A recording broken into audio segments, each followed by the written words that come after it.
Cardio monitor रखा हुआ है जो एक पेशेंट के पूरे वाइटल साइंस मॉनिटर करेगा। डीफेब रखा हुआ है, जब पेशेंट कोलैप्स होने लग जाता है, कोलैप्स की सूरत में होता है तब हम शॉक देते हैं। ऑक्सीजन सिलेंडर रखा हुआ है और नेबुलाइज़र मशीन है हमारी। टोटल हमने यहाँ पे तैयारी मुकम्मल की हुई है। अगर कोई पेशेंट आते हैं, खुदा ना खास्ता जब लोड बहुत ज़्यादा बढ़ जाता है तो यहाँ शिफ्ट कर दिए जाएंगे पेशेंट। उर्दू पॉइंट की वीडियोस देखने के लिए हमारा चैनल सब्सक्राइब कीजिए और बेल के आइकन पर क्लिक कीजिए ताकि आप हमारी तमाम आने वाली वीडियो से बाखबर रह सकें।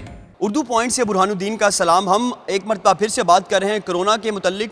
कोरोना के बाइस सूबे भर के अंदर बहुत बड़ी तादाद के अंदर लोग इन्फेक्टेड हो रहे हैं इस मूजी वायरस से, और कुल तादाद 700 से ज़्यादा हो गई है जो लोग कोरोना वायरस के मस्बत नताइज जिनके आए हैं, और सूरत हाल काफ़ी ज़्यादा बिगड़ती दिखाई दे रही है। इसी मुनासबत से हुकूमत के साथ साथ रेलवे की जानिब से भी खुसूसी तौर पर इंतजामात किए गए हैं कि अगर सूरत हाल बिगड़ती है तो लोगों को किस तरीके के साथ मैनेज किया जाना है। मैं इस वक्त लाहौर रेलवे स्टेशन पर मौजूद हूँ। यहाँ पर तमाम तरह जो आमदोरफ्त है वो बंद कर दी गई है, अलबत्ता जो स्टाफ है वो यहाँ पर मौजूद है।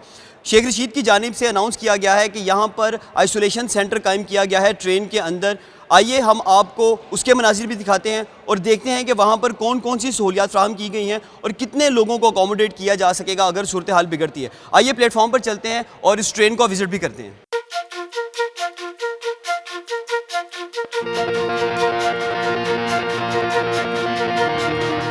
और मैं इस वक्त Lahore railway station platform number 1 पर पहुंच चुका हूं, जहां पर रेलवे की जानिब से जो आइसोलेशन सेंटर कायम किया गया है ट्रेन के अंदर, उसका विज़िट करते हैं।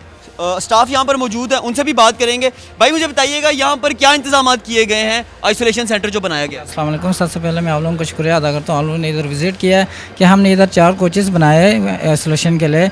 मैं आपको इधर विज़िट करवाता हूँ। हर यानी वेंटिलेशन के सामान नहीं है, बाकी हर चीज़ आइटम जो है ना हमारे पास अवेलेबल है, हम ऑलरेडी तैयार है। चलें जी, आ जाएँ, हम आपको विज़िट करवाते हैं कि यहाँ पर क्या इंतजाम किए गए हैं, क्या क्या सहूलतें हैं, और अगर खुदा ना खास्ता एमरजेंसी की सूरत हाल पैदा होती है, तादाद बहुत ज़्यादा बढ़ती है, तो फिर रेलवे ने क्या इकदाम उठाया है कोरोना के पेशेंट्स को अकोमोडेट करने के लिए, उनकी हिफाजत के लिए। आ जाएँ, विज़िट भी करते हैं। मेडिसिन हमने फर्स्ट एड बॉक्स के तौर पर सारे सब मेडिसिन इधर अवेल किया हुआ है। ORS है, सरिंजें हैं, और फर्स्ट एड जो है ना एंटी एलर्जी के इंजेक्शन है, डाइक्लोफेनिक इंजेक्शन है, बाकी ये डिटोल साबुन है, ड्रिप्स है, बाकी और भी चीज़ें हैं, ग्लव्स है, हमने खुद किट्स पहने हुए। और भी पेशेंट आ जाते हैं हमारे पास इमरजेंसी में, हम उनके लिए भी हर चीज़ अवेल प्रोवाइड किया हुआ इधर। जी बिल्कुल, ये तो इंतजामात थे। आपने ये रेलवे की जानिब से कायम करदा आइसोलेशन सेंटर देखा है। इंतजामात देखकर तो काफ़ी ज़्यादा तसल्ली महसूस हो रही है, और मेरी खुदा से दुआ है कि ज़रूरत ना ही पड़े इन इंतजामात को इस्तेमाल करने की। ये पहली कोच का पहला डब्बा हमने आपको दिखाया है। इसी तरह मज़ीद 23 और चीज़ें बनाई गई हैं, 23 और बोगियाँ जो हैं उन्हें इस्तेमाल में लाया गया है।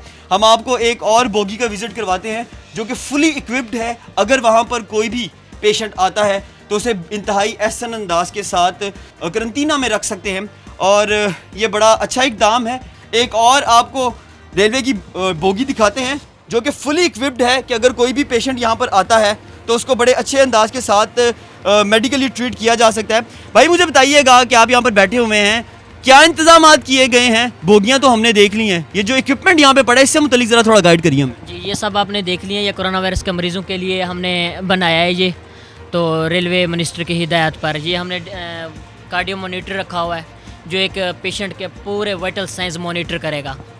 डीफेब रखा हुआ है, जब पेशेंट कोलैप्स होने लग जाता है, कोलैप्स की सूरत में होता है तब हम शॉक देते हैं।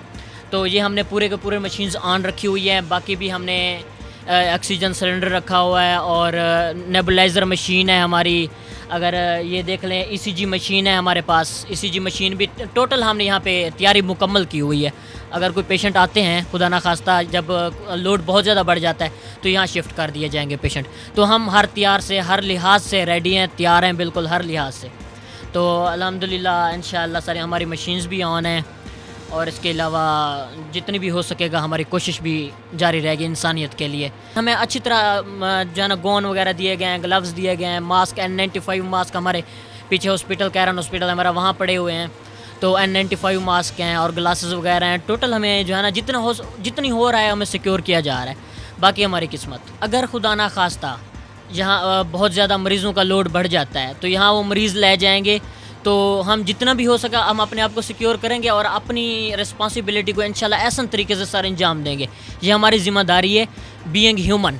इंशाल्लाह जितना हो सकेगा हम जो है ना उनको पेशेंट को रिकवर और कंफर्टेबल इंशाल्लाह जल्द से जल्द रिकवर करने की कोशिश में हर किस्मी अपना ऐसा इकदाम देंगे इंशाल्लाह।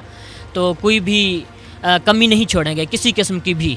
तो हम अभी भी रेडी बैठे हैं इंशाल्लाह। रेलवे की जानिब से कायम करदा आइसोलेशन सेंटर आपने देख लिया है। इन तमाम सहूलतों को दिखाने का मकसद सिर्फ यही है कि लोगों के दिलों के अंदर से इस खौफ को दूर किया जा सके कि खुदा न खास्ता अगर वो कोरोना वायरस से इन्फेक्ट होते हैं या कोरोना वायरस उन पर अपना वार करता है तो वो फिर उसके बाद क्या करेंगे। यहाँ बताना सिर्फ हम ये चाहते हैं कि हुकूमत अपनी तमाम तर कोशिश कर रही है लोगों को सहूलतें फ़राहम करने के लिए, लोगों को बचाने के लिए, उनकी ज़िंदगियों को महफूज रखने के लिए इक़दाम उठाए जा रहे हैं। लोगों से, आम आवाम से सिर्फ गुजारिश ये है कि अगर आपको महसूस होता है कि आपके अंदर कोरोना वायरस के सिम्टम्स पाए जा रहे हैं तो आप अपने करीबी डॉक्टर से रब्ता करें। हुकूमत की जानिब से कायम करदा हेल्पलाइंस पर रब्ता किया जाए और अगर वो कन्फर्म करते हैं तो उसके बाद आप अस्पतालों पर रुजू करें, आपके टेस्ट करवाए जाएंगे और तमाम तर सहूलतें जो हैं वो हुकूमत की जानिब से लोगों को फ़राहम की जाएंगी अगर कोई शख्स इन्फेक्टेड होता है इस वायरस से। अपने मेज़बान बुरहानुद्दीन को इजाज़त दीजिए। अल्लाह निगहबान।